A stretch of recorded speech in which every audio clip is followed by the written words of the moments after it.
지금 대통령님께서 입장하고 계십니다.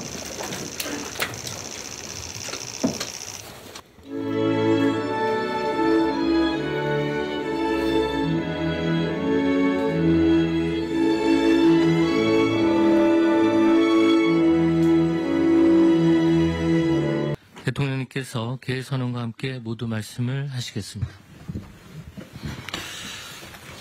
네, 제33차 국무회의를 시작하겠습니다.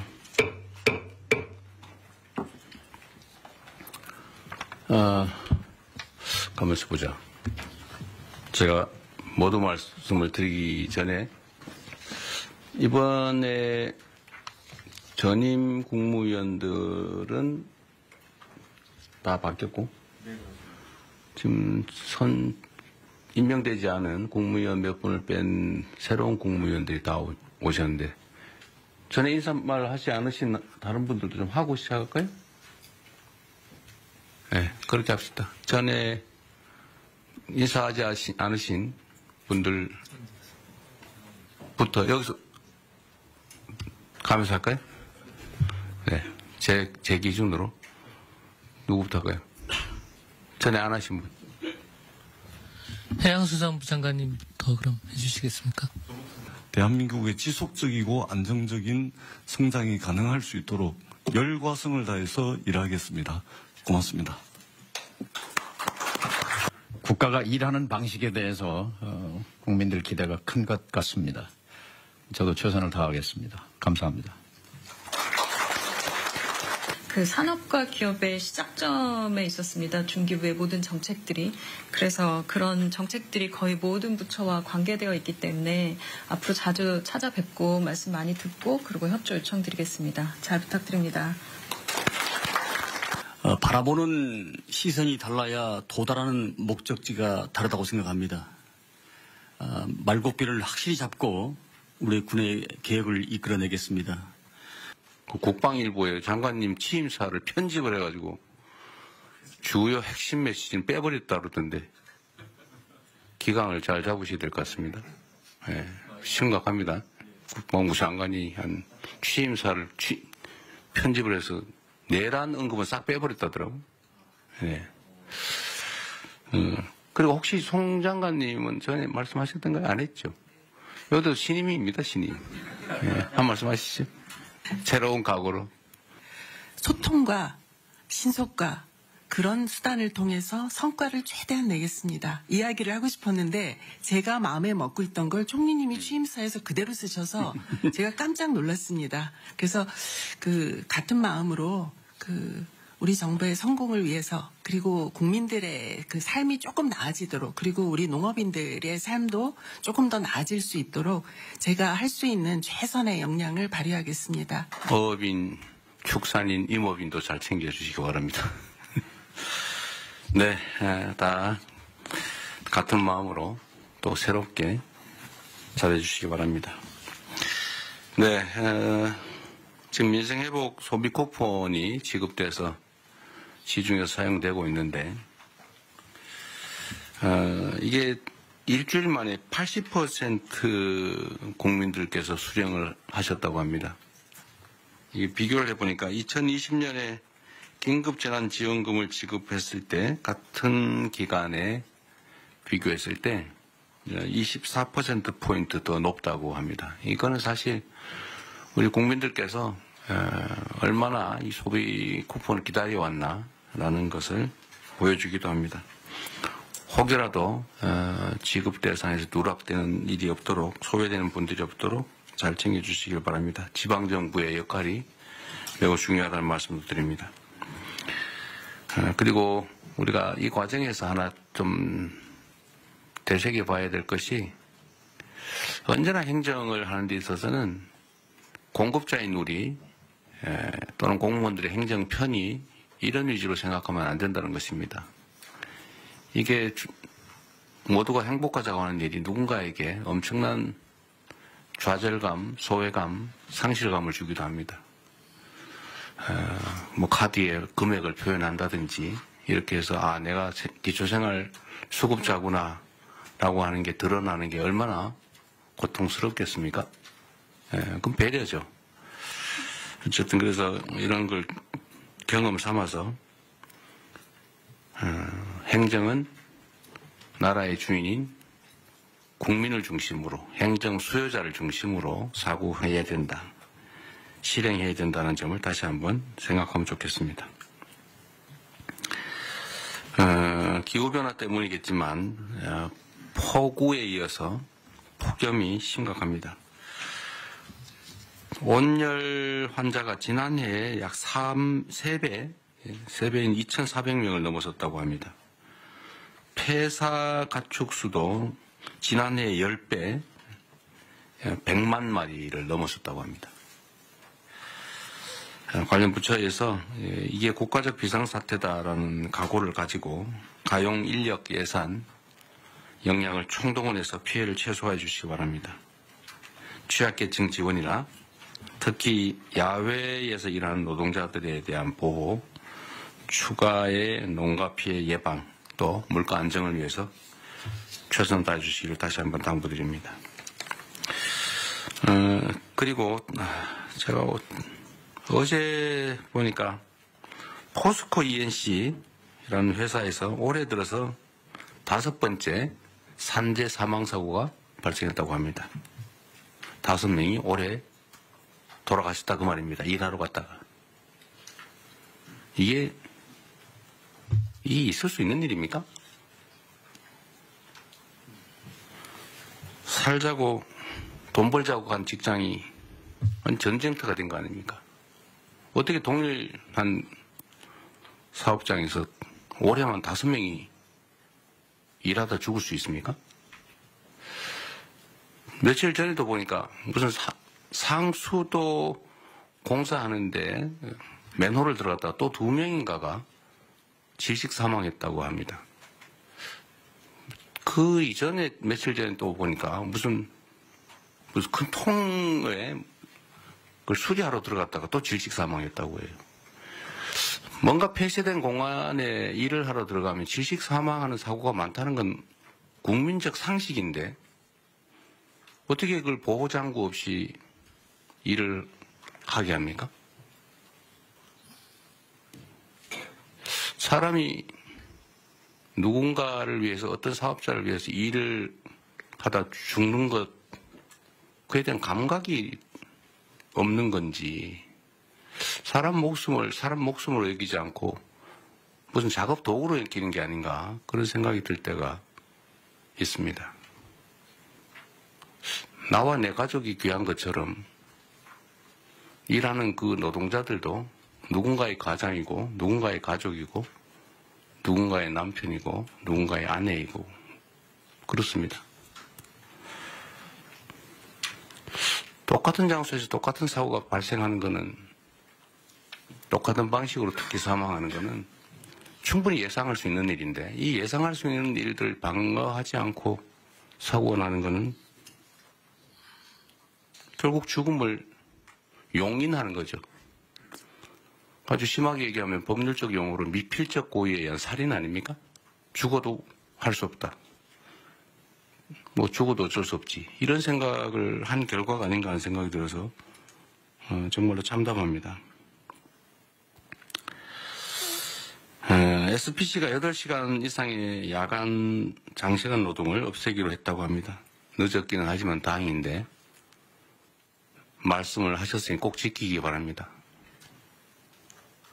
전에도 1,000억을 들여서 동일사고 발생하지 않게 조치하겠다고 했는데 그걸 과연 했는지 제가 확인해 보라고 했지만 이번에는 신속하게 꼭 지켜주시기를 부탁드립니다.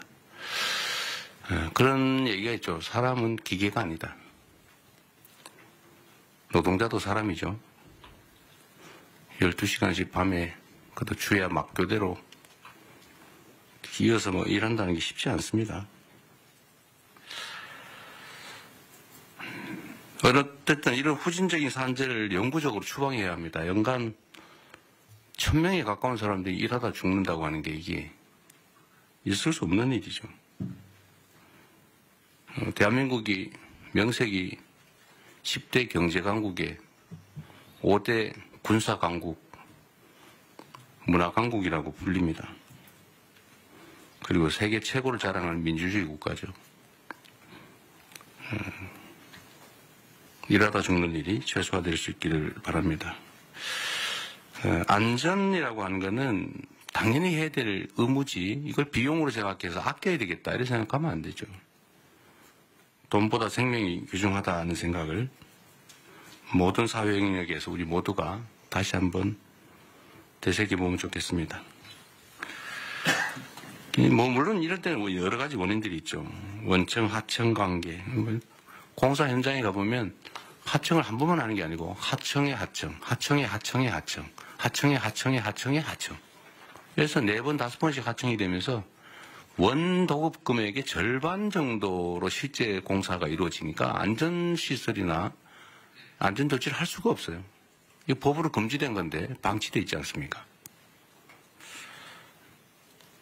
포스코 ENC 같은 데서 1년에 5명씩 이렇게 산재 사망사고가 나는 것도 아마 그런 거와 조금은 관련이 있지 않을까 그런 생각이 듭니다.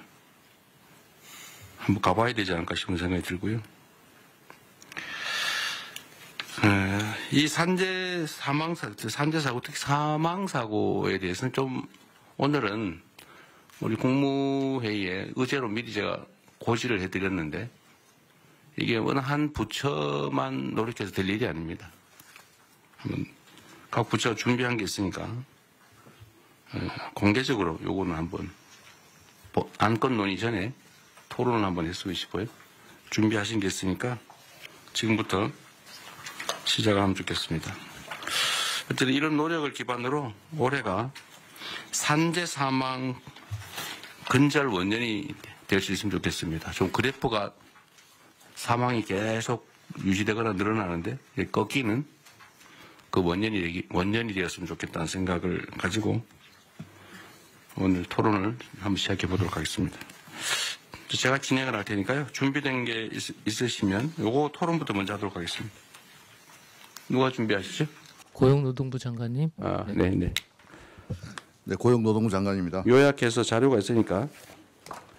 자료에 근거해서 네. 보고드리겠습니다. 네. 먼저 중대재해 현황입니다. 올해 1분기 사고 사망자 수는 137분입니다. 좀처럼 줄지 않고 있습니다. 유형을 보면은 떨어짐, 끼임, 부딪힘 등 후진국형 사고가 다발되고 있습니다. 최근 기후위기에 따라 온열 질환 더하기 질식 사고가 또 새롭게 나타나고 있습니다. 대통령께서도 말씀하셨던 상수도에서도 지금 질식 사고가 산소 결핍으로 인해서 발생된 것으로 추정됩니다. 원인 분석입니다. 먼저 가장 큰 원인으로는 대통령께서도 말씀하셨듯이 안전과 사람을 비용으로 여전히 인식하는 관행이 만연합니다. 왜 사람에 대한 지원은 비용이고 설비에 대한 지원은 투자인가? 이런 질문을 던져봅니다. SPC 이 사례에서 대통령께서 정확히 지적하셨듯이 저임금 장시간 노동이 재해자의 집중력을 저하시켰고 이러한 것들이 모여서 재해자의 불안정한 행동이 나타났다는 점에서 그동안 우리는 재해자의 불안정한 행동을 원인으로 지목해 오지 않았나. 우리 정부에서는 원인과 결과를 뒤바꾸지 않겠습니다. 또한 교체가 시급한 노후 장비, 특히 그날도 회전체 윤활유가 자동으로 분사되어야 함에도 불구하고 오랫동안 방치되었던 것을 재해자께서 수동으로 공급하다가 사망사고에 이르렀습니다. 왜 이런 투자가 적게 이루어지지 않았나? 이것은 결국 지배구조와 연관이 있다고 생각됩니다. 권한과 책임에 분산되어 있었기 때문에 현상 사장은 어찌 보면 흔히 하는 말로 권한 없는 사장이 아니었나 하는 생각이 듭니다. 두 번째로는 재해가 발생해도 기업의 실질적인 손실이 크지 않는, 즉 재해 발생을 비용으로 환치했을 때도 기업 차원에서는 크지 않다는 인식이 팽배한 게 아닌가 생각됩니다. 중대재해처벌법이 도입되어서 경각심은 제고되었지만 현장에서는 오히려 최고위 경영 책임자는 회피하려는 법률 컨설팅에 의존하고 실질적인 감소책이 나타나는 것은 줄어들지 않는 이유는 거기에 있지 않나 생각됩니다. 또한 이 중대재해처벌법 수사 판결이 상당 시간 소요되기 때문에 또 솜방망이 처벌이라는 것도 있고 또 한편 기업에서는 불확실성이 길어짐으로써 불만도 있는 것도 사실입니다. 일각에서는 중대재해처벌법이 대형 로펌만 좋아졌다는 자조 섞인 이야기도 있습니다. 이런 차원에서 중대재해처벌법의 실효성 강화 방법 필요하다고 생각됩니다. 세 번째로 지시와 개통의 불확실성이 야기하는 기업의 경영 방식입니다. 개통은 단순화돼야 되고 지시는 정확해야 됩니다. 그래야만 안전이 확보되는데 이러한 지배구조의 다단계 구조 속에서 개통은 복잡해졌고 지시의 책임자는 불분명해졌습니다. 이런 문제 근본적으로 발본 세곤하겠습니다. 마지막 지난 정부에서 대책이나 집행 과정이 전면적으로 재검토가 필요하다고 생각됩니다. 사람의 안전 생명보다는 오히려 경영 여건을 우선시하는 경향이 있었지 않았나 생각됩니다. 향후 대책입니다. 이재명 정부에서는 근본적으로 중대재해에 대한 대책의 정부의 근본적인 패러다임을 전환하고자 합니다. 이를 위해서는 그동안 기업에 대한 책임 의무를 강화하는 것과 함께 실제 당사자인 노동자들이 보호의 객체가 아니라 자신들이 나서서 예방을 하는 주체로 만들기 위한 인식전환과 제도 개선이 시급합니다. 아무리 정부에서 행정력을 동원해서 지도 감독한다 하더라도 사후적인 처벌로 될 가능성이 높기 때문에 예방하기 위해서는 당의 당사자가 가장 잘 압니다. 이것이 바로 일터 민주주의입니다. K민주주의의 완성은 일터 민주주의에서 확보된다고 생각합니다. 따라서 사고 예방에 가장 최전선에 있는 노동자들이 알 권리, 참여할 권리, 피할 권리를 보장함으로써 사전에 이들이 위험 요소를 알고 그러면 개선할 것들을 노사가 함께 논의할 수 있는 참여의 권리를 보장하고 그럼에도 불구하고 발생되는 불의의 사고에 대해서는 피할 권리를 보장하겠습니다. 다음입니다. 안전을 비용으로 생각하지 않도록 충분한 안전재원이 확보될 수 있는 제도적 장치가 시급합니다. 특히나 건설 현장에서 만연하고 있는 불법 하도급, 무분별한 재하도급 근절을 위한 제도 개선을 관계부처와 협의해야 된다고 생각합니다. 공기단축을 이유로 사람이 죽어서는 안 됩니다. 표준도급계약서 개정하겠습니다. 건설업에서 산업안전보건관리비 계상 의무도 원청해 주겠습니다. 제가 지난주 남양주 건설 현장 갔을 때 안전난간 지적했는데 이런 것들이 원청 발주자에서 처음에 포함이 안 돼 있었습니다. 원청으로부터 지급받아서 모두 설치 완료됐다고 보고받았습니다. 다음입니다. 사망사고 발생 시 실질적인 제재가 가능한 방식을 고민하겠습니다. 형사적 처벌과 함께 징벌적 손해배상 등 경제적 제재 그리고 공공 입찰의 참가를 제한하거나 영업정지 등 병행 검토하고요. 아까 말씀드렸던 복잡한 지배구조 거버넌스에 대해서 실질적 책임 있는 자, 권한 있는 자에게 책임을 묻도록 하겠습니다. 자료에는 나와 있지 않지만 싱가포르 사례 WHS라고 하는 범정부적 싱가포르도 2005년 당시만 하더라도 저희들과 같은 상당히 높은 산업재해 나라였습니다. 하지만 지금 세계적으로 가장 안전한 나라가 되고 있는데요. 거기에서는 이러한 노동자들의 권리 보장과 함께 실질적 책임자에 대한 처벌 더하기 실질적인 제재, 예를 들자면 벌점을 많이 받았을 때는 이주 노동자의 취업을 제한한다든지 이러한 조치들을 통해서 지금 현재 전 세계적인 안전한 나라가 되고 있습니다. 싱가포르 사례 적극 참조해서 제도 개선에 나서겠습니다. 무분별한 위험의 외주화 제한할 수 있도록 원청 책임을 강화하겠습니다. 적격 수급인이라고 하는 선정 기준을 강화해서 적격자가 아닌 자가 수급받을 수 없도록 하겠습니다.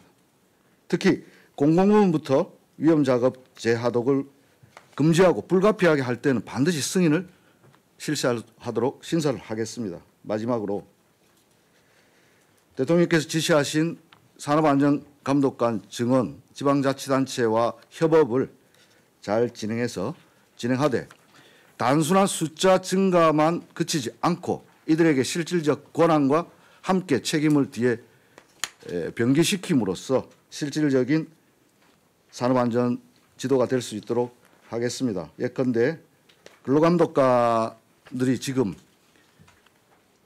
많이 있지만 집단적 노사관계 업무까지 하고 있습니다. 노동조합 동향 보고 이런 불필요한 업무 확 줄이고 여기에 집중할 수 있도록 일하는 방식도 바꾸겠습니다.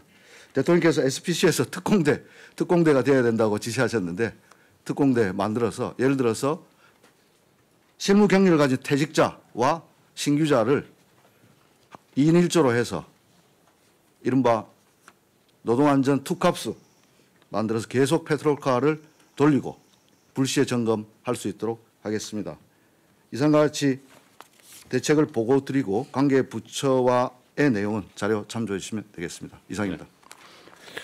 네, 요즘 노동자 출신이 노동부 장관이 되셨으니 옆에 중소기업부 장관은 중소기업을 잘 챙기시고 네.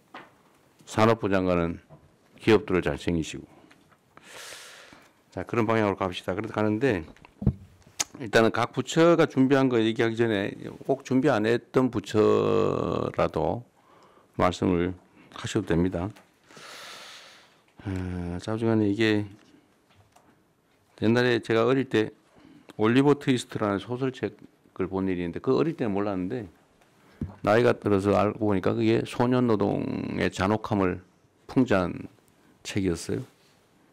그 노동법이 생겨난 이유가 이러다가 노동자들이 다 전멸해가지고 일 시킬 사람이 없어지니까 우리 밤에는 여성들 아이들은 노동시키지 말자.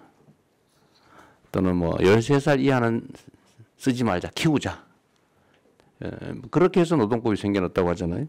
예, 공장법의 시초입니다. 하여튼 그 노동법들이 현장에서는 잘 안 지켜지는데 특히 산업안전에 관한 기준들을 다 법에 정해져 놨잖아요. 그죠? 네.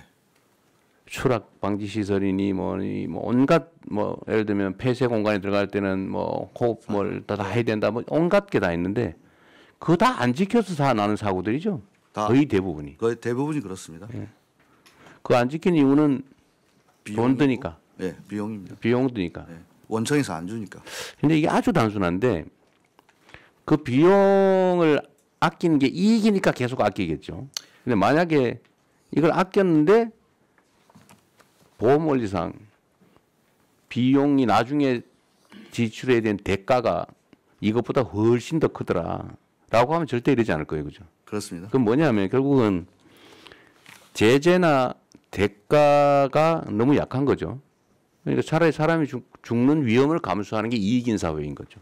그래서 이게 핵심적인 원인인 것 같으니까 아까 말씀하신 것처럼 근로감독관 300명 빨리 구성하라는데 몇 명 했어요? 지금 300명 이미 구성되어 있습니다. 구성됐어요? 네, 150 산업안전공단 단속은 나가고 있어요? 매주 나갑니다. 매주? 매일 나가야지 왜 매주 나갑니까? 아, 저는 매주 나갑니다. 본인은 매주 나가시고요. 어쨌든 불시 단속은 계속 하고 있는 거죠? 그렇습니다. 언제 저도 한번 같이 가면 좋겠어요. 고맙습니다. 네. 어쨌든 사람 목숨을 지키는 특공대다 이렇게 생각하고 네, 정말로 철저하게 단속해야 됩니다. 직을 걸겠습니다. 네, 진짜로. 이번에 이거 해가 상당 기간 지나도 산재가 안 줄어들면 진짜 직을 거십시오. 그렇게 하겠습니다.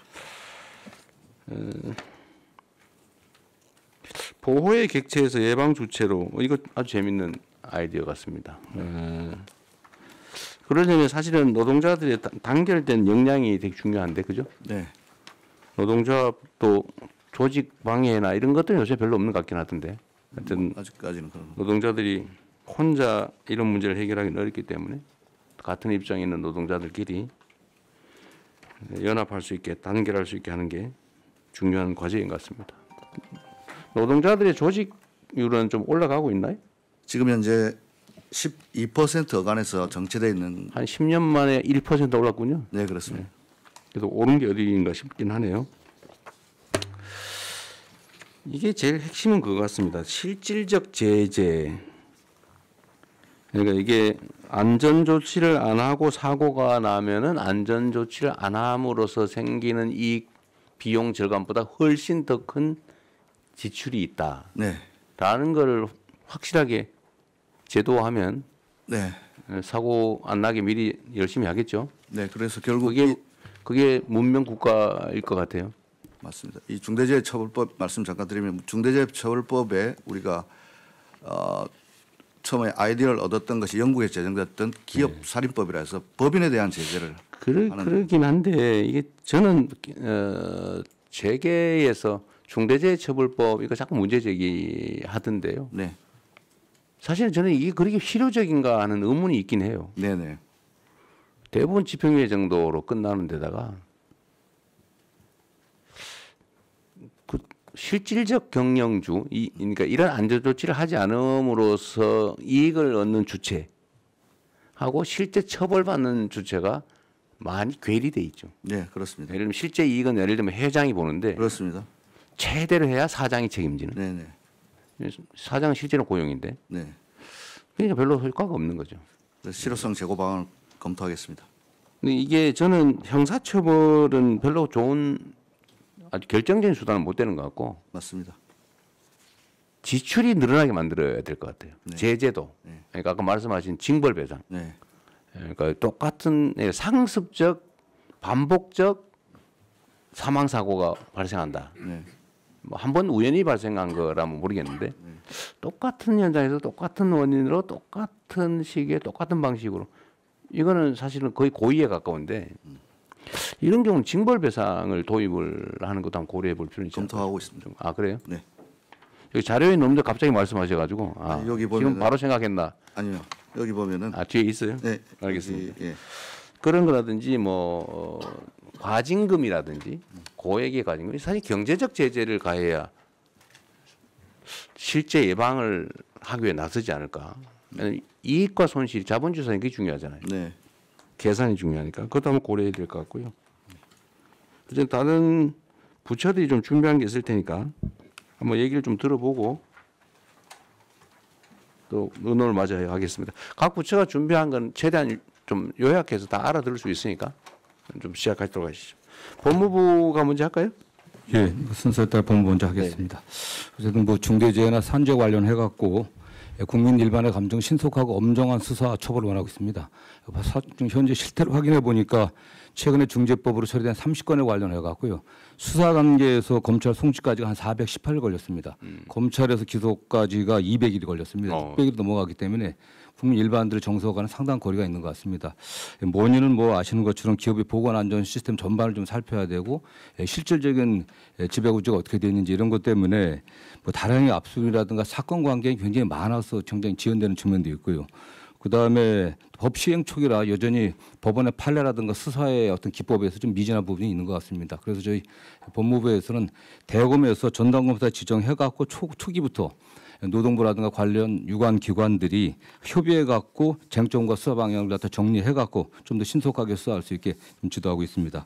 그리고 대검 전담부서에서 직접 수사도 지원하고요. 근로감독관 대상으로 중재법 처리 및 수사 노하우 교육도 좀 시키고 있습니다. 그래갖고 최종적으로는 법원의 엄중한 처벌이 필요한데 법무부에서는 중재법 구형 기준을 마련해 갖고 엄정하게 시행되고 있는데 법원에 지금 양형 기준이 없습니다. 그래서 법원에 양형위원회에다가 양형 기준을 좀 저희들이 강력하게 요청하고 있습니다. 최근 같은 경우는 최근 그 아리셀 화재 사건 같은 경우는 대표자에게 20년 구형했습니다. 그래갖고 저희들이 관련자들이 하여튼 책임에 상응한 또 처벌을 좀 받을 수 있도록 최선을 다하겠습니다.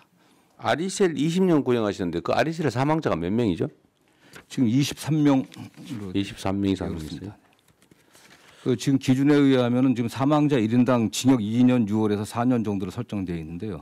또 이게 뭐 경합범 가중 이렇게 돼 갖고 상한 그 교통사고 처리보다 별로 세지 않네요. 네, 그렇습니다. 네. 아까 전담부서 말씀하셨는데 전담 검사 얘기하신 거 부서는 아니고. 네. 예. 근데 이게 예를 들면 뭐 저 광양에서 사고 나고 저기 뭐 포천에서 사고 나고 뭐 이러면 전담이 별로 의미가 없는 것 같은데. 그래서 그 일선총에 지금 저희가 수사 지휘를 대검에서 하고 있습니다. 네. 전담 지휘자를 둔 거군요. 예, 그렇습니다. 전담 팀을 두는 걸 한번 검토해 보시면 어떻습니까? 이게 사람이 일하다 죽는 사건이라고 하는 게 그런 단순한 게 아닌데 교통사고 뭐 이런 거하고 좀 다르잖아요. 예, 예. 일하다 죽는 그것도 명백하게 사실 과실이 대부분 명백한 과실 아닙니까? 어디 내 보니까 천정 철거하는데 여기 비계를 천정까지 설치를 해야 되는데 거기 안 하고 나도 천정 위에서 천정을 철거하다 떨어졌더라고요. 그 당연히 떨어질 위험성이 높잖아, 그죠? 네. 전담 이따 행안부 어떨지 모르겠는데 행안 혹시 발표 있나요? 발표는 없고 있다. 아까 말씀하시. 이거 저기 하루에도 10명씩 지금 사망하는 거 아닙니까? 그렇죠. 네. 이거 전담 팀을 하나 두는 거 어떨까요? 아니면 지휘 팀이라도 지금 수사하는데 원칙적으로는 경찰이 하는 거잖아요, 그죠? 예. 그 검찰은 이제 송치된 사건에 대한 처리인데 물론 그전 요즘 지휘도 안 하죠. 지휘도 안 되고요. 다만 구속영장이나 뭐 압수 강제 수사. 방향이라든가 차후 그 공소 제기를 위해서 경찰은 인력이 좀 있는 편이니까. 네, 그렇습니다. 이따가 그 얘기 한번 해봐 주세요. 네. 이거 산재 사망 사고는 아예 전담 팀을 부서를 하나 두든지 해가지고 네. 일률적으로 좀 모아서 하는 거. 이것도 사실 노하우가 필요하잖아요. 산업안전법. 네, 1차적으로 경찰이 그 수사를 해야. 이것도 약간 전문성이 필요한데 아까 이 발표에도 있던데 그죠? 네, 그렇습니다. 이게 지금 수사 노하우가 필요하다. 이거는 산업안전법을 숙지를 해야 되는데 예, 예. 뭐 이 경찰이 했다, 저 경찰이 했다가 뭐 이 검사가 했다, 저 검사가 했다 하면 그 공부하느라고 시간이 많이 걸릴 것 같은데 아예 전담 전문 역량을 가진 사람 팀을 짜가지고 네. 아예 교육을 좀 시킨 다음에 팀 네. 그걸 연구 한번 해보시죠. 예, 팀을 그렇게 구성하는 하겠습니다.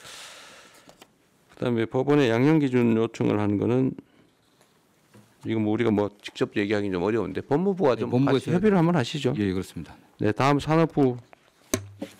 예, 산업부 보고 드리겠습니다. 산재 사망자 수의 제조업 분야에서가 30% 정도를 차지합니다.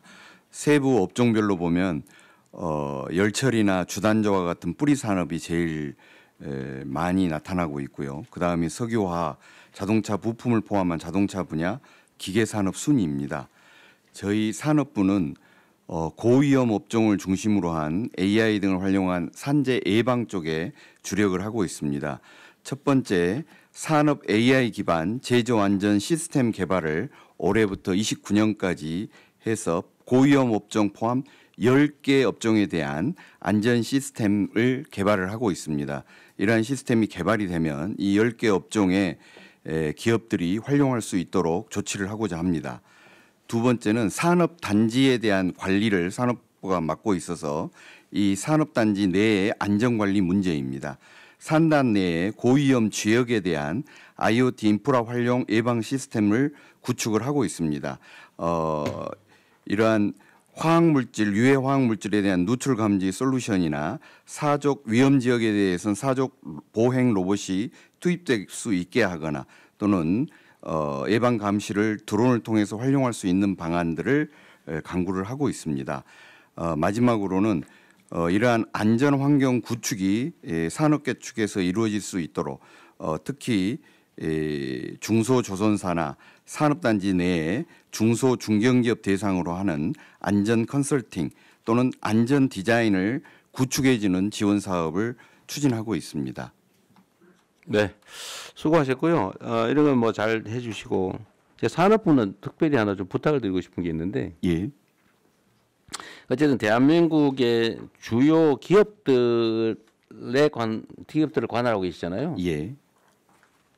이 기업들도 이 산재 사고에 대한 인식을 좀 바꾸는 게 중요할 것 같아요. 특히 이 건설이나 뭐 이런 데 위험한데 이런 데는 이게 앞으로는 더 비싸게 먹힌다. 예.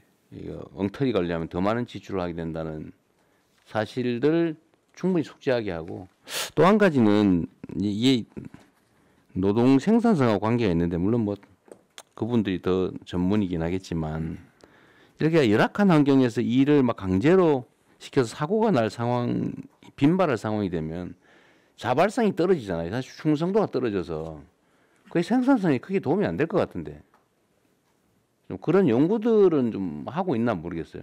그러니까 좀 근로자들이 신나서 내 직장이야 우리 뭐 라는 생각을 가지고 일하는 경우하고 막 열악한 환경에서 뭐 옆에서 막 노동자들이 죽어가는 걸 보고 막 이러면서 일하는 거하고 생산성에 영향이 꽤 있을 것 같은데 예. 이런 것도 한번 연구를 한번 하든지 해가지고 자발적으로 좀 줄이기 위한 노력을 좀 하게 만드는 게 더 중요하지 않을까 싶네요. 그런 측면에서 연구를 해본 기억이 없는데 네.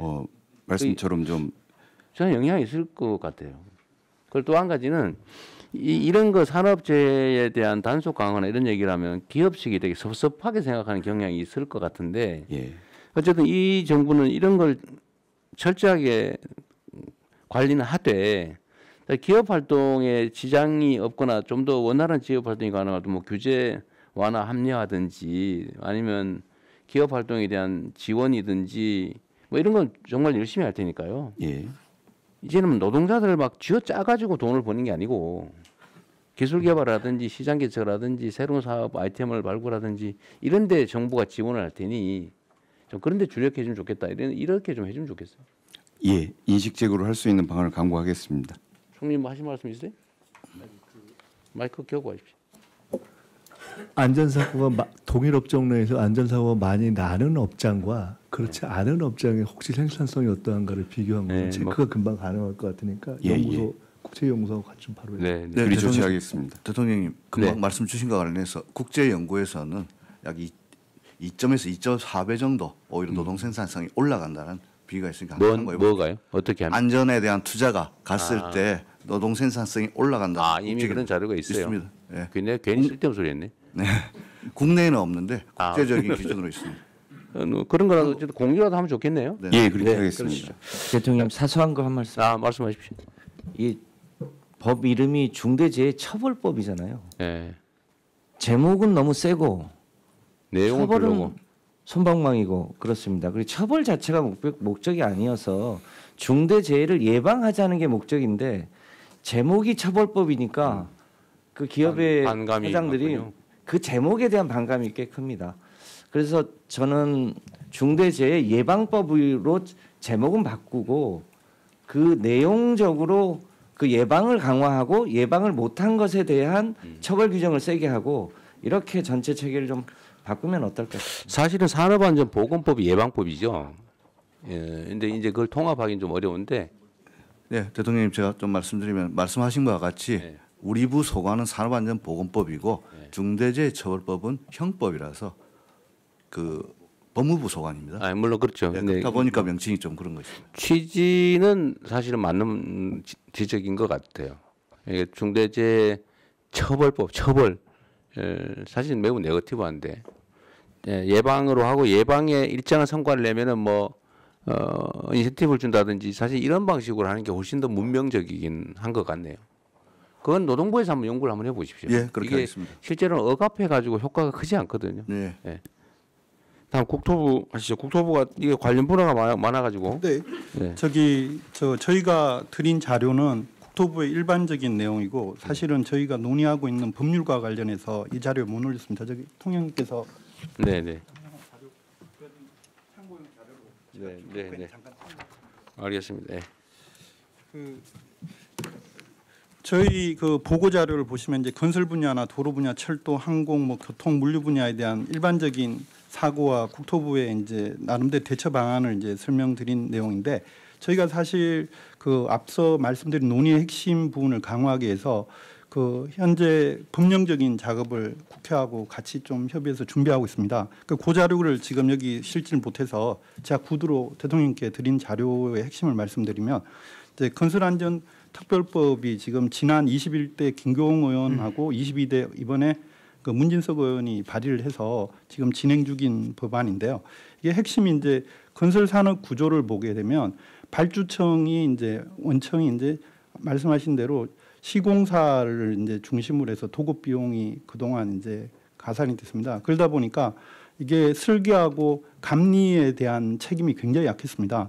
그래서 건설안전특별법의 1차 부분은 이제 그 발주청인 원청에 대한 이제 책임 그 처벌 부분과 관련해서 이 시공에 대한 이제 공사비 책정에 이제 공기 적정성을 원래 보장을 하지만 설계 쪽하고 감리 쪽에도 그와 관련된 이제 적정성을 보장을 하는 거를 하고, 그리고 이제 더 중요한 건 이제 이런 이제 앞서 말했던 그 실제로 사람을 처벌하는 부분에 대한 부분들이 건설회사 같은 경우는 뭐 대리로 뭐 예를 들어 처벌받는 경우라든지 여러 가지 문제가 있어서 실효성에 문제가 있어서 네. 비용적인 거로 이제 저희가 생각하고 있는 거는 법안에 나오지만 매출액 대비 지금 3% 정도의 이제 그 과징금을 이제 일종의 그 하는 방안을 생각하고 있습니다. 그래서 이게 그렇게 될 경우 지금 이제 보통은 영업이익 대비 한 3에서 4% 수준인데 매출액 대비 3%가 나오고 지금 건설업계에서 굉장히 거기 반발하는 경향이 있지만 그 만약에 실효성은 굉장히 강하게 작동할 수 있다고 저희는 보고 있고요. 그리고 이게 특히 이제 발주청 이후에 그 원청인 시공사도 그 안전 규정에 대한 강화를 해서 뭐 앞서 말했던 안전과 관련된 펜스라든지 이런 거를 설치를 하지 않아서 하도급이 이제 회사가 뭐 두 번째, 세 번째 하도급이 사고 나더라도 그 부분에 대해서 그 이제 시공사에 대한 책임을 묻는 식으로 법적인 거를 전부 다 처리를 하려고 하고 있습니다. 근데 이렇게 했을 때 제일 이제 문제가 될 수 있는 건 이제 발주청의 비용 부담 문제가, 발주청이라면 저희 공공 분야 뭐 이렇게도 대표되겠는데 공공이 예를 들어서 그 이 비용을 확보하는 게 저희 국가재정법에 따라서 기재부하고 또 협의해서 확보되는 그런 측면이 있어서 사실은 공공 분야에서 어떤 발주에서 예산 부분에 대한 일정 조정이 또 있어야 되고, 나머지 이제 민간에서도 그에 대한 이제 그 인식이나 의식이 이제 마지막 사업까지도 다 책임진다는 그런 거로 전환돼야 되지 않을까. 그리고 장점은 가장 큰 부분은 우리나라 건설 산업의 후진성에서 전환될 수 있는 계기가 된다 보고 있습니다. 즉 무슨 말이냐면 이게 산업이 이제 안전을 강조하지만 선진화가 될 수 있는 부분이 우리나라 건설 산업 최대 약점이 이제 그 감리나 설계 부분이 이제 창의적이거나 아니면 안전성을 답보해내지 못하는 부분인데, 이 부분을 제 생각으로는 만약에 이런 안전 규정을 하면 부수적 효과로 건설 그 산업에 있어서 설계나 감리 쪽에 강화 효과가 나타나면 그쪽이 네. 제대로 임금을 받게 된다고 보고 있습니다. 네. 네. 네, 어쨌든 이런 새로운 안도 좋고, 그러니까 건설 안전에 관한 법을 새롭게 만들어서 제재와 책임을 강화하자 그 말이잖아요. 네네. 네. 그것도 중요하고, 여기 준비된 내용을 보면 여하튼 건설 분야의 추락 사고가 지금 제일 많지 않습니까?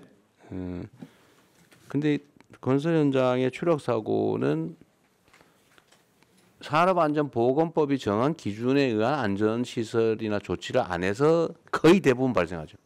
그렇습니다. 네. 그러니까 이거를 사전에 사고 난 다음에 처벌도 중요한데, 그걸 안 지키는 평소에 미준수 행위에 대해서 제재를 세게 해가지고 필요한 안전조치를 당연히 해야. 이게 생산성 향상에 2.6배에 도움이 된다고요? 2.4배 뭐 하여튼 유럽 보고는 그렇습니다. 그래. 어쨌든 그 추락 사고 예방 대책을 철저하게 준수하는 거하고 지하 안전 강화 이것도 있네요. 국토부 네. 관련 많아요. 네, 제가 그 부분 또 그러면 짧게 보고. 아니 됐습니다. 네, 네. 자, 지하 안전 강화도 해야 되는데 이것도 역시 지하에 관해서 상세한 규정들을 이미 만들어 놨는데 하여튼 안 지켜서 생기는 경우가 많죠. 대부분 다 그렇습니다. 대부분 다 그렇죠. 건설 현장도 그렇고 지금 뭐 우리 차관님이 준비하신 것도 있고 폭염 때 지금 사고도 사망도 꽤 많죠. 이 폭염에 대한 안전 조치도 다 규정이 있죠. 몇 분 동안 더 쉬어라, 몇 도 이상 되면은 일하지 말아라. 네, 이번에 33도 이상 되면은 2시간 내에 20분씩. 네, 이런 근데 다 그거 안 지켜서 대부분 다 그러죠. 네. 철도 사고, 항공 분야는 흔하진 않지만 어쨌든 이것도 되게 시설이나 아니면 뭐 과실 이런 경우가 많죠. 건축 분야, 교통 분야도, 물류. 어쨌든 국토부는 관할 영역이 상당히 많은 것 같고요. 거기에 관련 규정을 잘 지키는 게 중요할 것 같습니다. 자, 다음에 금융위 이거는 재밌는 안이 꽤 있어요. 금융위 한번 얘기해 보시죠. 예, 금융위 보도드리겠습니다. 그 중대 재해를 예방하는 데 있어서 경제적 불이익을 높이는 것이 중요하고, 금융 쪽에서는 결국 시장의 힘에 의해서 그 불이익을 높여나가는 방향으로 저희들이 대책을 추진을 하려고 하고 있습니다.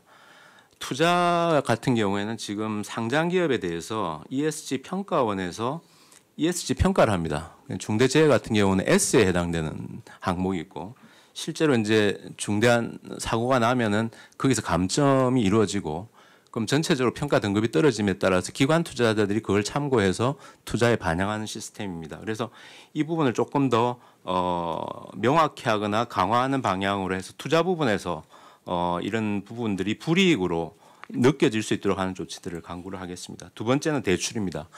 현재 대출도 각 그 은행의 내규상 여신 업무 기준에서 보면 사회 책임 경영 항목에서 기업의 평판 요소를 고려해서 평가하도록 되어 있습니다. 그래서 실제로 이런 일들이 일어나고 그것이 사회적으로 이슈가 되는 경우에는 대출 제한하는 것까지도 내규에 하고 있습니다. 할 수 있도록 되어 있습니다. 실제로 케이스를 한번 보고 이게 어떻게 작동되고 있는지를 한번 전반적으로 점검을 하고 특히 중대재해 부분에 있어가지고는 이런 비재무 모형 평가할 때 조금 더 강화하는 방법들을 강구를 하겠습니다.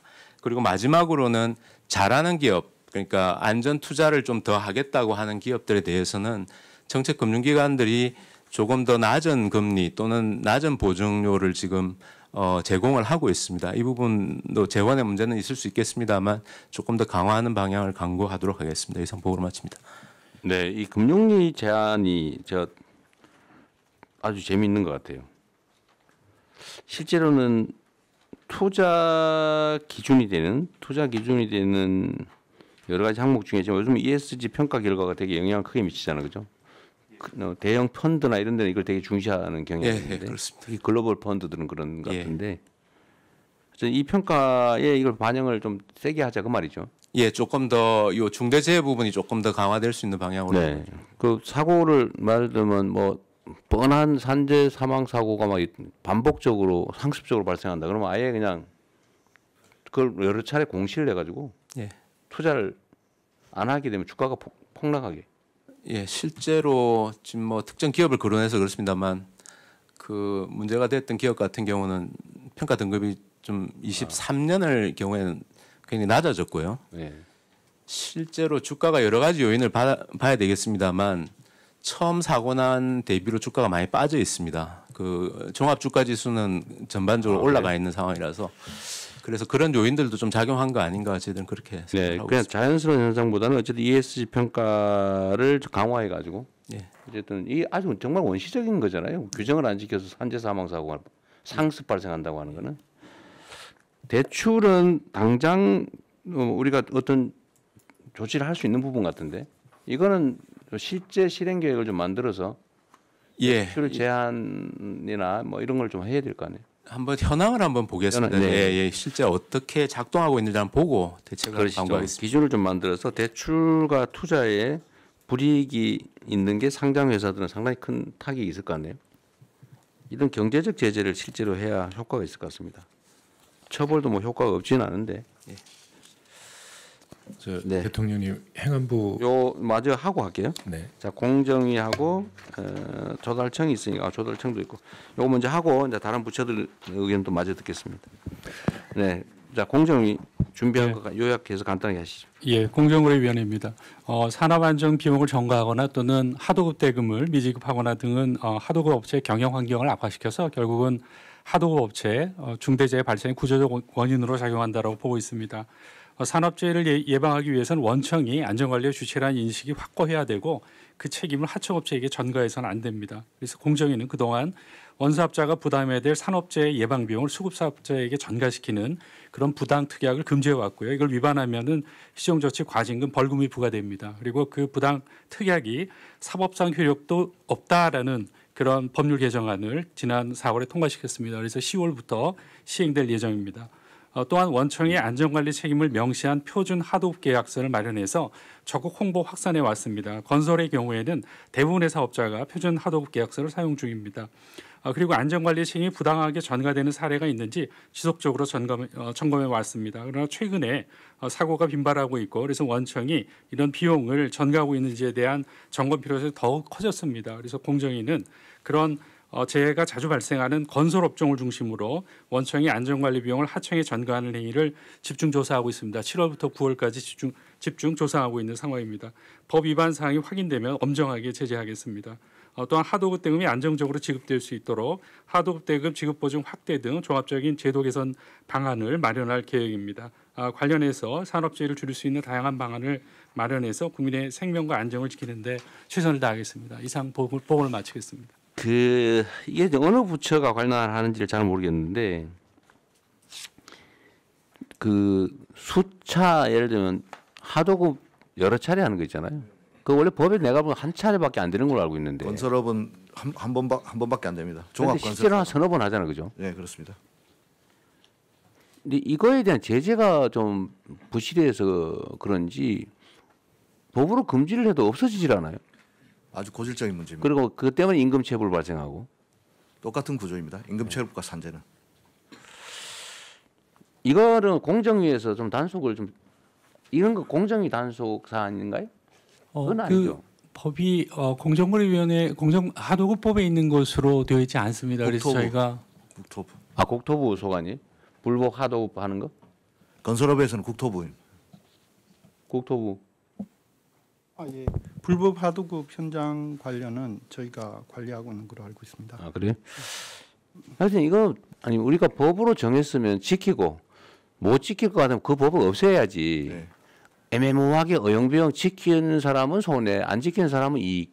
이게 이 비정상 사회의 대표 케이스 아닙니까? 법을 잘 지키면 손해 보고, 안 지키면 이익 보고. 지키기 어렵거나 그러면 차라리 법을 없애야지. 만들어 놓고 안 지키는 건 진짜 문제거든요. 네.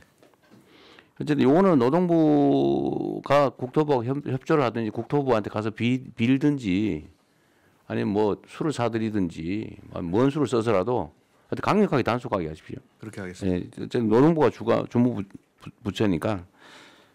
알겠습니다. 네. 하여튼 이 건설 하도급 문제는 이제 따로 한번 얘기를 한번 해야 돼요. 정말 고질적인. 너무 고질적이죠. 네, 이건 산업재해하고 나중에 보호드릴 그 체불임금하고도 네. 같은 구조입니다. 톡하면 체급을 발생하는 게 하도급 때문에 순차 하도급 때문에 그렇습니다. 네, 그 공정거래위도 어쨌든 이런 구조적인 문제, 특약의 문제, 약관 문제 이런 거는 하되 공정위가 좀 더 할 수 있는 게 있을지 한번 좀 살펴보겠습니다. 네. 네. 자, 마지막으로 조달청. 네. 예, 조달청 관련은 기재부 1차관입니다. 대신 보고 드리겠습니다. 네. 먼저 현재 국가계약법령상에서는 이제 행안부는 지방, 중앙정부는 이제 기재부가 갖고 있는 법률이 있습니다. 그 법에서 아까 전에 노동부 장관께서 제안해 주신 입찰 참가자 자격 제한이 사실상 경제적으로 굉장히 아픈 제재가 될 거라고 생각합니다.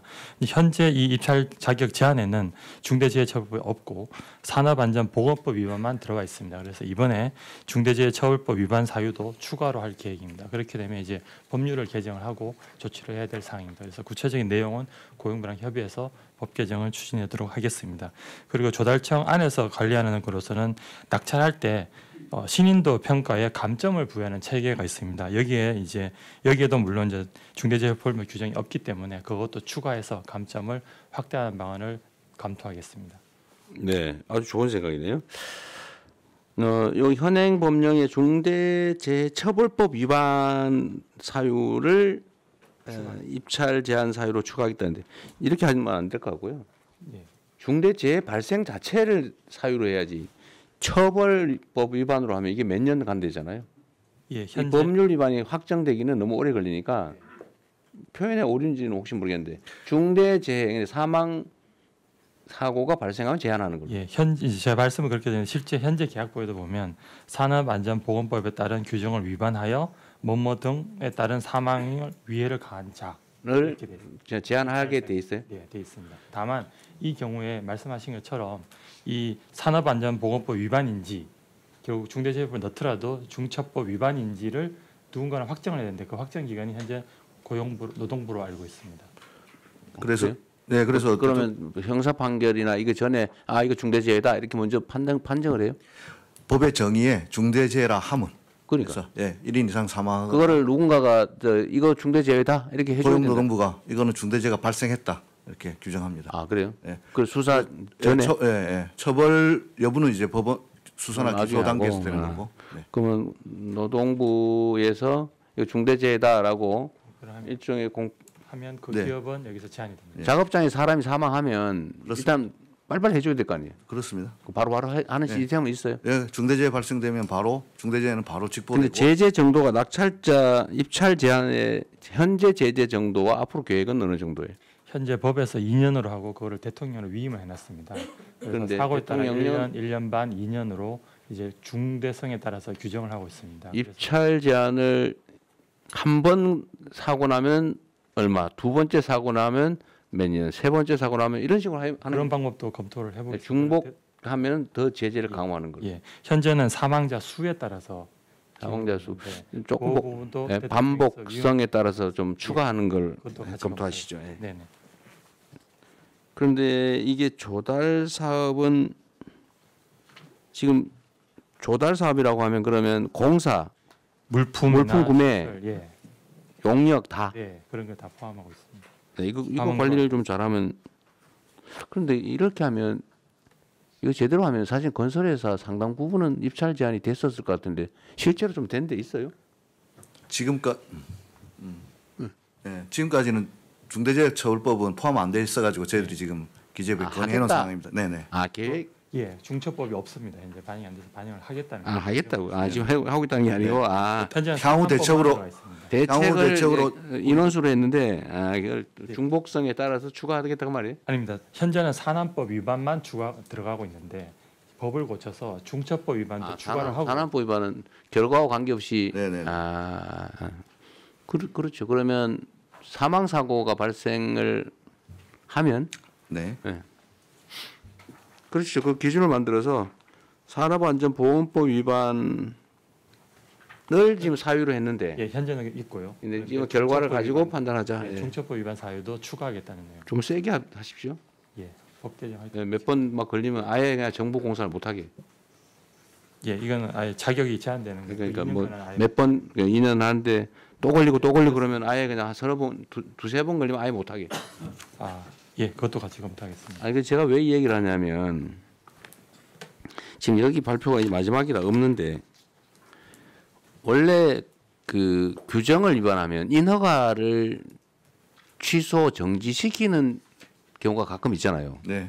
내가 알기로는 무슨 수도 요금 안 내고 뭐 이러면 건축허가 안 해주고 이런 게 있는데 그런 거 있잖아요. 예.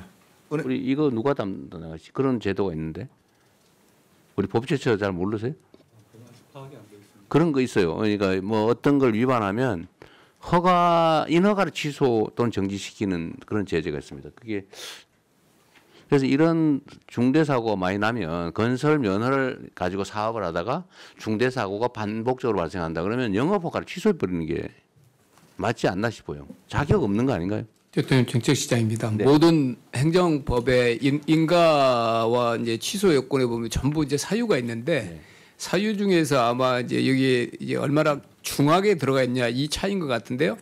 관련 법들이 모든 부처에 걸쳐 있습니다. 그래서 한번 그렇죠. 예. 저희가 법제처로 상의를 해서 현행 우리 그 인허가 제도에서 제재 사유에서 중대재해가 어느 정도 돼 있는지 뭐 경중이 제가 볼 때는 중하게 안 돼 있을 것 같은데요. 중하게 해서 조정하는 방안을 전부처 한번 검토를 하겠습니다. 그러니까 입찰 제한도 제한인데 예를 들면 건설 면허를 받아가지고 건설 공사를 하다가 아예 안전시설 조치 의무를 하나도 안 해가지고 정말 뭐 매년 막 사람이 죽어 나간다. 이거 건설 못하게 해야 되는 거 아닙니까? 이런 경우라면?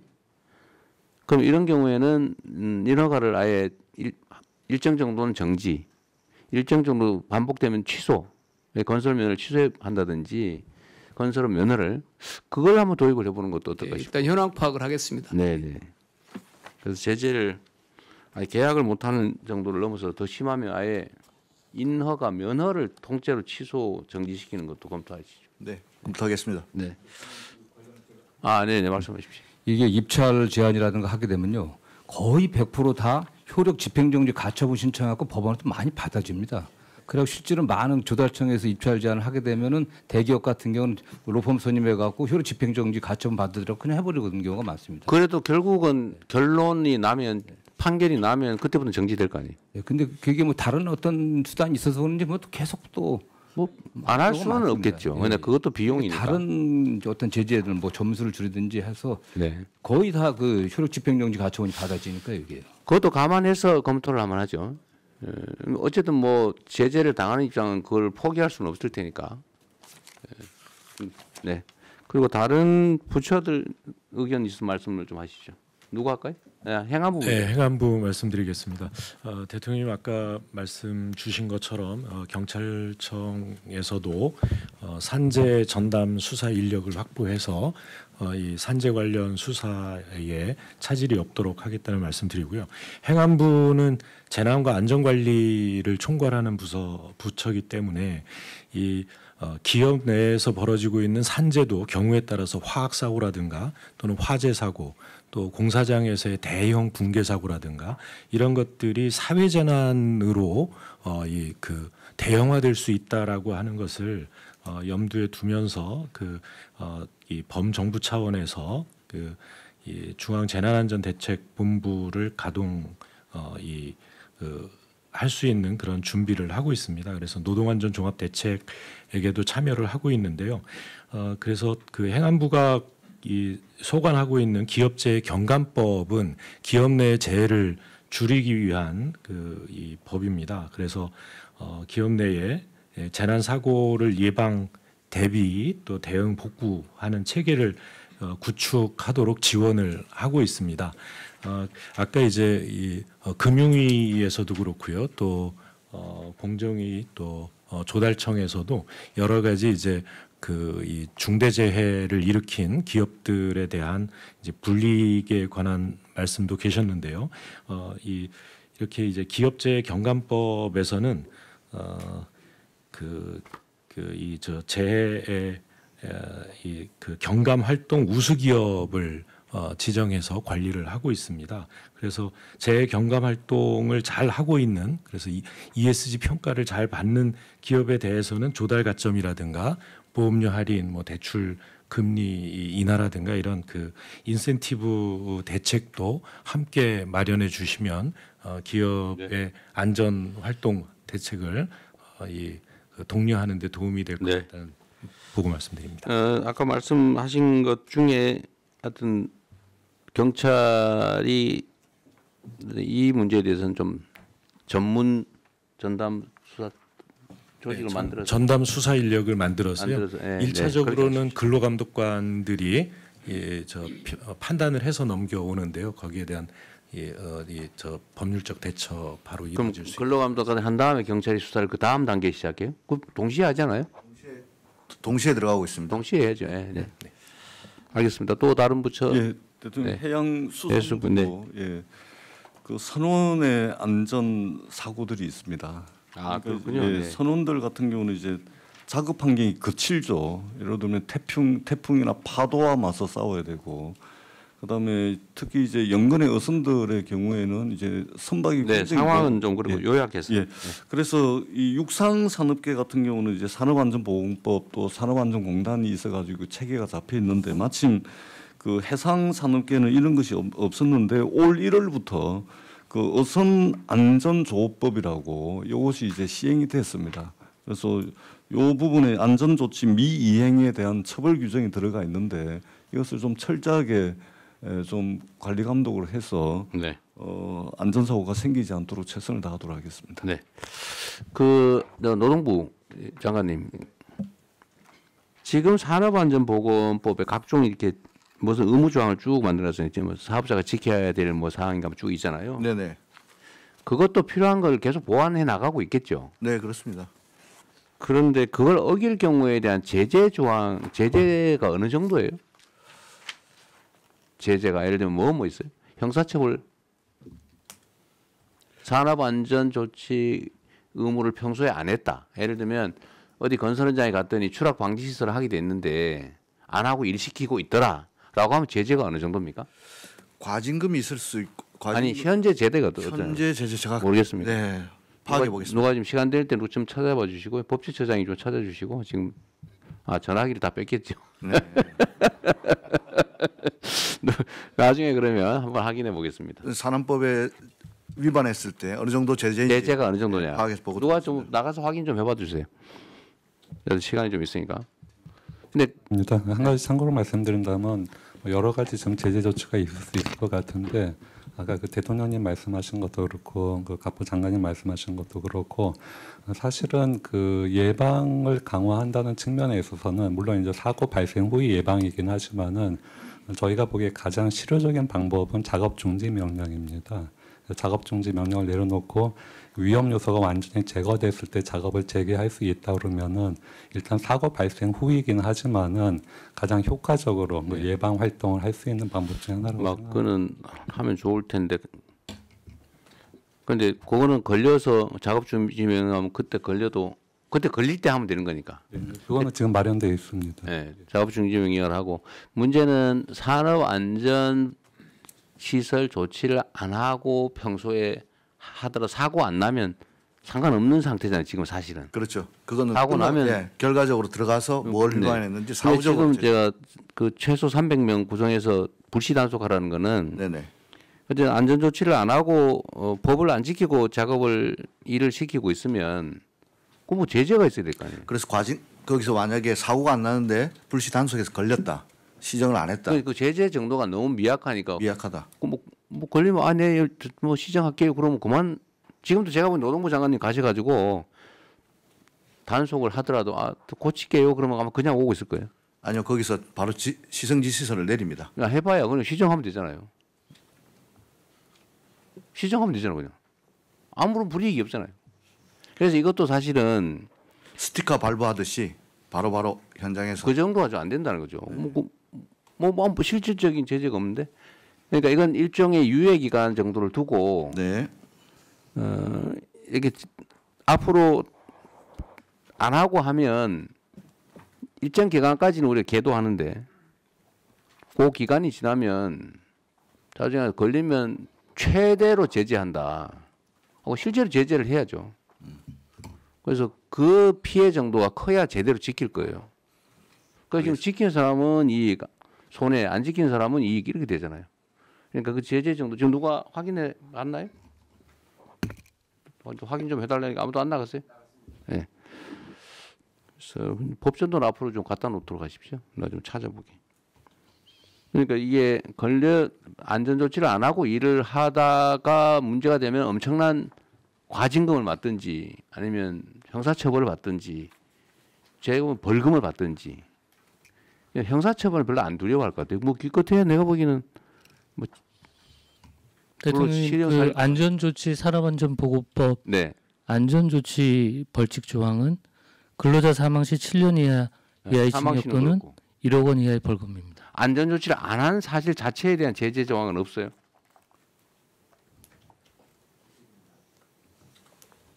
사고 났을 때는 그렇고 그거는 뭐 안전 조치를 해야 한다. 그런데 그걸 안 하면 어떻게 한다는 제재 조항이 없어요, 아예.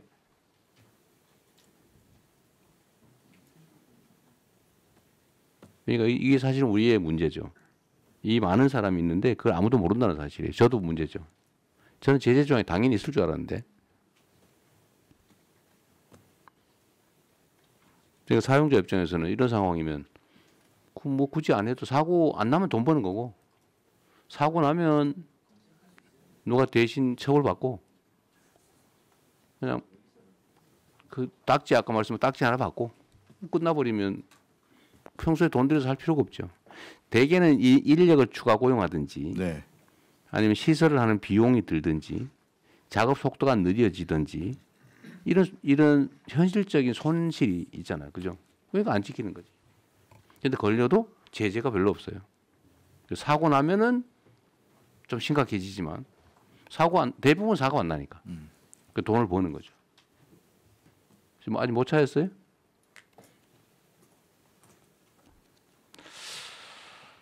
그러면은 좀 찾아보기로 하고 그것도 노동부 장관께서 안전 조치를 평소에 안 하는 것에 대한 제재를 어떻게 할 것인지, 얼마나 강화할 건지, 그 형사처벌은 별로 의미가 없을 것 같아요. 그걸 가지고 징역 살 수도 없고 사고도 안 나는데 결국은 과징금을 하든지 벌금을 고액이라든지 경제적 제재 방법을 경제 제재를 그거로 인해서 얻을 수 있는 경제적 이익의 몇 배를 물리는 뭐 이런 게 있을 것 같아요. 네. 그걸 연구해 봅시다.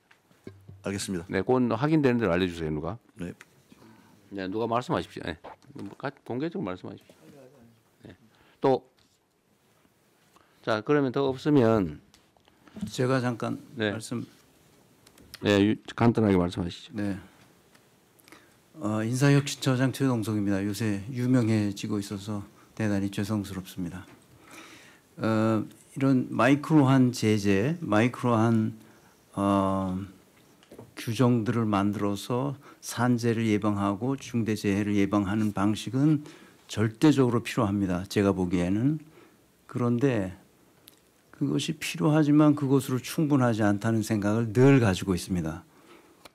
뭘 해야 되냐 하면 인간의 존엄성은 건드릴 수 없다는 이 철학적 배경이 없이는 이 규정만 가지고는 이 문제를 근본적으로 해결할 수 없다는 생각입니다. 왜 그러냐 하면 네, 그건 충분히 이해하겠고요. 네. 아주 결론만 요지를 말씀해 보시죠. 네, 그 필요성은 누구나 공감할 테니까요. 그러니까 정신과 육체를 건드릴 수 없도록 하는 교육이 필요하다는 겁니다. 그러니까 행정 공무원들에 대한 교육도 필요하고 네. 실제로 우리 학교 교육도 그런 식으로 해야 되는데 서로 서열화하고 계급화하고 차별하고 경쟁시키는 사회 속에서 이런 규정만으로는 이 문제를 해결할 수 없다는 점을 강조 말씀드리고자 합니다. 네. 나 또 마지막으로 네. 네. 중기부입니다. 그 지금 말씀 주신 거 보고요. 저희가 준비했던 건 3가지인데 상습적 중기부가 준비한 게 있었어요? 자료가 없는. 아니요. 저희 또 내부적으로 말씀하십시오. 얘기를 해서 네. 네. 반복 발생 사업장에 대해서는 중기부가 지원 사업을 많이 하고 있어서 여기에 대해서는 정책 자금 제한을 할 수 있다고 생각은 되는데 그 업체에 대한 기준과 내용을 좀 정해 주셔야 할 거라는 생각은 듭니다. 이게 그 정책 담당자들마다 모두 다른 기준을 가져갈 수는 없으니까요. 그래서 그 부분이 하나 준비되면 저희도 반영하는 부분이 있을 것 같고 또 하나는 1년에 6만 명 정도씩 중소기업 CEO들 교육을 한다고 합니다. 여기서 이루어지는 산업 안전 예방 관련된 부분의 교육 내용들을 한번 보고 어느 수준까지 교육하고 해야 되는 네. 인식 제고 부분에 대한 부분도 같이 보고 산업 안전에 관한 교육, 뭐 네. 최동석 처장께서 말씀하신 거와 좀 관련성이 있을 텐데. 건설운동을 또 걸리면 그냥 시간 안 한 걸 걸리면 한 5만 원 정도. 과태료 5만 원 최대가 내서 최대 5천만 원. 성면 처리를 안 했을 때 성면은 되게 좀 크지 않습니까? 얘네가 아예 지킬 필요가 없는 거죠. 이거 5천만 원까지인데 5만 원에서 5천만 원까지 다양합니다. 근데 또 최소 5만 원. 이거를 사실 이런 걸 고쳐야 됩니다. 지금 보니까 산업안전보건법 각 조항의 안전 조치를 정해놓고 그걸 위반했을 때 과태료 최소 5만 원, 최대 5천만 원이라는데 이렇게 하면은 지킬 이유가 없죠. 필요성을 제고하겠습니다. 요거를 어떻게 개정할지 네. 이것도 한번 검토를 하고 논의를 한번 해보죠. 네. 알겠습니다. 여기에 구멍이 있었던 것 같습니다. 네. 잘 알겠습니다. 네. 또 혹시 의견 없으시면 정리할게요. 하여튼 요 산업재해 사망 문제는 사실은 우리 사회의 여러 가지 사망, 불의의 사망 원인 중에 두 번째로 한 세 번째 정도 되는 것 같네요. 자살, 교통사고, 산재.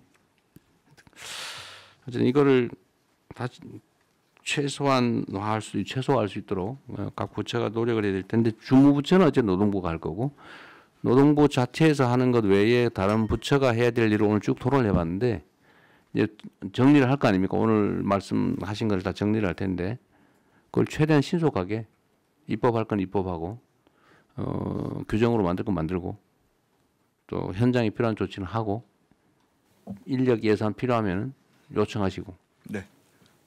그리고 그 결과를 다음 주까지는 어렵겠지만 되는 대로 보고도 해주시고 실제 실행할 수 있는 건 하시고요. 네. 그리고 현장은 최대한 많이 가보시고 그렇게 하겠습니다. 그렇게 하도록 하시죠. 지금 벌써 11시 20분인데 나머지 산불, 산사태, 그다음에 산림 관리 방안 이거는 사실 논쟁이 되게 많은 사안이에요, 그죠? 저는 지금 온갖 얘기를 다 듣고 있는데 왜 30년 된 나무를 베해 가지고 새로운 묘목을 심냐? 저번에도 한번 제가 여쭤봤는데 그게 탄소 발생을 줄이는 효과가 있다는데 저는 아직 여전히 상식적으로 납득이 잘 안 되고요. 두 번째는 그걸 베어버리니까 산사태 원인이 되더라라는 얘기가 있어요. 지금 이번에 산청에 그 저번 정동식 장관께서 말씀하신 것 같은데 산청에 산불 그 산사태의 원인이 예정돼 있었다. 근데 그게 왜 이유가 뭐냐? 제가 들은 바로는 그게 한 20년 전쯤에 벌목을 했던 지역이라 그래요. 그러니까 오래전에 벌목을 하면 일정 기간 동안 계속 산사태 위험이 커진다. 그 장관님이 들으신 거는 뭐였어요? 왜 산사태 지역이라고 예정했다? 혹시 아세요? 예. 그러니까 왜 산사태 위험 지역으로 분류돼 있었는지? 산사태 취약 지역이 있고요. 이게 그거는 뭐 우리 산림청에서 기준을 가지고 정하는데요. 근데 왜 그런지 혹시 아세요? 그러니까 잠깐 나 대통령께서 방문한 산청의 불이 저도 그 현장에 갔는데 아니, 작년 뭐라고 5월에 하던가요? 20년 전에 볼목한 거 맞고요. 작년 5월달에 경상남도가 행정안전부에다가 산사태 취약 지역으로 산청군 내에 5개소를 보고했습니다. 그런데 이게 비공개 처리됐습니다. 그 동네 주민들은 여기가 산사태 취약 지역인지를 잘 모릅니다. 그러니까 이거 정보 공개만 되고 가령 폭우가 예고됐을 때 주민들에게 경고를 했다면 충분히 사망사고 이 자리에서만 3사람이 죽었거든요. 일단 논점은 이제 그건 아니고요. 하여튼 그 지적은 맞고요. 그런데 여기가 왜 산사태 예정 위험 지역이었냐에 대해서 제가 받은 어떤 정부 입장과 완전히 반대쪽인 사람이에요. 그분이 저한테 하는 얘기는 이게 오래전에 벌목을 했던 지역이기 때문이다. 이렇게 주장을 하더라고요. 맞는지 잘 모르겠어요. 근데 그게 외형상으로는 살림이 멀쩡하더라는 거예요. 저도 와보니까 멀쩡하더라고요, 살림이. 한 20년 동안 다시 자랐으니까. 근데 그게 맞는지, 그러니까 함부로 벌목을 한 게 과연 맞냐? 종합적으로 봤을 때. 종합적으로 말씀드리면. 아니, 그러니까 잠깐만. 그런 문제가 하나 있다. 그러니까 벌목을 지금 국가 사업으로 지금 하고 있는데 경제성은 거의 없다. 그 해봐야 비용조차도 잘 안 나온다. 그죠? 그리고 새로 나무 심는 데는 엄청난 예산이 들어간다. 근데 그 결과는 산사태 위험을 증대시킨다. 근데 과연 탄소 포집 효과가 진짜 크냐? 이 논쟁이 있는 것 같아요. 그 하나하고 두 번째는 산에 임도 내는 거 있잖아요. 임도를 내는데 그 임도를 내는 게 필요하다. 그래서 사실 예산이 꽤 들어가는 것 같아요. 근데 또 반대쪽에서 뭐라고 하냐면 그 산사태의 원인이고 산림 훼손되는 거지. 그게 산림 관리에 뭔 도움이 되냐. 우리나라 산림이 경제림도 아닌데 꼭 나무 베어서 해봐야 비용 겨우 넘을 정도밖에 안 되는데 거기다 왜 임도를 낸다면서 공사해서 비용 들이고 산사태 위험을 초래하냐. 그러니까 일본에서는 또 그거 해놓으면 산불 진화에 도움이 됩니다. 이렇게 얘기하더라고요. 근데 저는 그거는 말이 안 된다고 생각해요. 산불 진압을 위해서 임도를 만든다고요? 그걸 뭐 차라리 그걸로 헬기를 몇 대 더 사고 차라리 사람 고용해가지고 맨날 지키고 있는 게 더 싸지. 라는 생각이 들더라고요. 그래서 그런 쟁점들을 제가 공개적으로 좀 저도 모르겠어요. 하도 이 얘기를 많이 들어가지고 이쪽에서 들으면 이 얘기 같고 저쪽에서 들으면 이 얘기 같고 지금 당장 내년에 산림 관련 예산을 지금 편성을 해야 되는데 임도를 내거나 아니면 벌목을 하고 새로 나무를 심는 이 사업을 계속 해야 되는 건지 이게 예산 낭비가 아닐까 하는 걱정도 되고 근데 또 관계 당국 얘기를 좀 해야 된다 그러고 그러니까 일단 이 논의를 좀 진지하게 전문적으로 제대로 해보면 좋겠다. 물론 한 결과가 그렇다는 거죠. 근데 왜 이런 반론이 있는지 모르겠어요. 한번 간략하게 한번 말씀. 굉장히 오래된 논쟁입니다. 그래서 저도 대통령님과 똑같은 네. 지금 혼란에 빠져 있는데 이쪽 이야기를 들으면 이게 일리가 있고 이쪽 이야기를 들으면 일리가 있습니다. 그래서 그 제가 좀 반대쪽의 논리들을 좀 네. 다 같이 모셔놓고 좀 이야기를 들어보는 해봤어요. 아직 못했습니다. 그래서 하려고 하는데요. 그 일단은 저희가 지금 있는 자료들만 가지고 팩트 체크는 한번 해봤거든요. 그러니까 오늘 자료를 일단 만들어 오셨는데 네. 이걸 오늘 이렇게 하기보다는 예. 좀 그걸 진짜 심도 있게 예. 양쪽의 이야기를 들어보고 예, 한번 들어보고 예. 그 또 예를 들면 이런 것도 있더라고요. 우리는 나무를 심을 때 주로 침엽수를 심는다. 네. 근데 화렵수가 더 강하다. 그 화재에 강하다. 맞습니다. 그 경제성도 굳이 침엽수가 낮다고 보기 어렵다. 예. 그럼 왜 침엽수를 심냐? 예. 화렵수를 심든지 자연적으로 예. 그 놔둬야지라는 주장도 있더라고요. 맞습니다.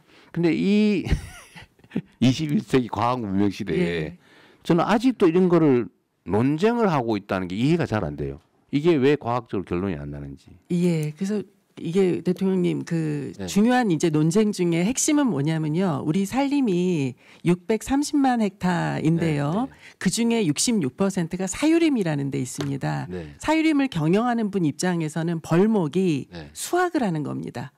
3, 40년 동안 키운 나무를 수확을 하는 게 벌목행위거든요. 수확을 하는데 남는 게 없다면서요. 근데 벌목인데 이게 환경을 강하게 생각하시는 분들 입장에선 파괴로 보이는 겁니다. 환경 파괴로 보입니다. 그러니까 깊은 그게 내가 생각도 거기에서 뭘 해봐 차이가 좀 헥타르당 뭐 100만 원밖에 안 남다든가. 아, 그 비용은 단지 이제 그 나무 가격 요건데요. 그 나무가 30년 커는 동안 예를 들면 탄소 포집도 하고 우리 여러 가지 효과를 네. 내지 않습니까? 하여튼 그것도 그 뭐 얘기를- 계산이 되지 않는 거고요. 그러니까요. 예. 그게 오늘은 너무 많은 분이 계시고 또 예. 의견을 해야 될 것도 있는데 이게 지금 장님 코끼리 만지기 하면 안 되잖아요. 네, 그런 시간 맞습니다. 아까우니까. 예. 이게 전에 제가 이 논쟁 주제를 준비하라고 한 거는 예. 좀 정리를 한 다음에 알겠습니다. 저는 국민들의 집단 지성에 대한 좀 믿음이 좀 큰 사람인데 맞습니다. 이 제야의 고수들이 많거든요. 맞습니다. 이해관계 없는. 예. 그분들의 의견도 좀 들어보고 예. 전문가들끼리도 의견이 엇갈리니까 네. 논쟁도 하고 예. 필요한 과학적 검증도 좀 하고 하면 예. 저는 이게 왜 산림 관리와 관련해서 이렇게 오랫동안 제가 이 얘기를 들은 지가 무지하게 오래됐거든요. 한 10수년 된 것 같아요. 예. 이 결론이 안 나오고 지금도 논쟁하고 있어요. 맞습니다. 그 사이에 돈은 1년에 몇천억씩 들어가고. 예. 그래서 이거 예산 편성 전에 결론을 좀 알겠습니다. 내야 되겠는데 예. 먼저 정리하고 국무회의로 가져오시는 게. 알겠습니다. 그렇게 하겠습니다. 예. 대통령 저기 전문가가 한 분 준비할 때요. 이 독일, 오스트리아, 일본 이 세 나라가 굉장히 체계적으로 감벌과 산림 관리를 하고 있습니다. 그러니까 총량을 정해놓고 매년 그 총량을 넘어서는 만큼을 감벌해서 그걸 바이오매스의 그 소위 재생에너지의 자원으로 쓰고 있는 나라가 많고요. 의외로 그 비중이 적지 않은 비중입니다. 다만 우리처럼 모두 배기를 하지 않고 매우 체계적으로 감벌하는데 체계적인 감벌을 위해서 임도가 필요한 게 사실입니다. 그런데 대한민국은 그런 방식으로 하고 있지 않아서 생기는 문제가 많은데요. 그래서 다음에 토론을 할 때 해외에 특히 일본이나 독일이나 오스트리아나 이런 사례를 비교해서 토론하면 훨씬 도움이 될 것 같아요. 저한테 얘기하지 마시고요. 산림청에 농림수산부가 환경부 관련 부처하고 당연히 환경부가 중요한 관련 맞습니다. 부처잖아요. 예. 저는 김성환 장관께서 어떤 생각하시는지 잘 모르겠는데 지금 얼핏 들어보니까 감벌을 잘해야 된다 그런 입장. 임도도 내야 된다는 쪽 같기도 한데 우리나라처럼 이렇게 삐쭉삐쭉한 산에 과연 임도를 내서 될지도 우리는 임도를 내서 관리를 할 만한 데는 다 밭으로 만들지 않나요? 그런 생각도 들더라고. 하여튼 오늘 좀 준비를 좀 하고 그렇게 하겠습니다. 네, 준비해서 다음에 하고요. 나머지 소비 쿠폰 자살 문제 이건 소비 쿠폰은 뭐 이게 토론할 주제는 아닌 것 같고 각 부처가 잘 알아서 하면 될 것 같아요.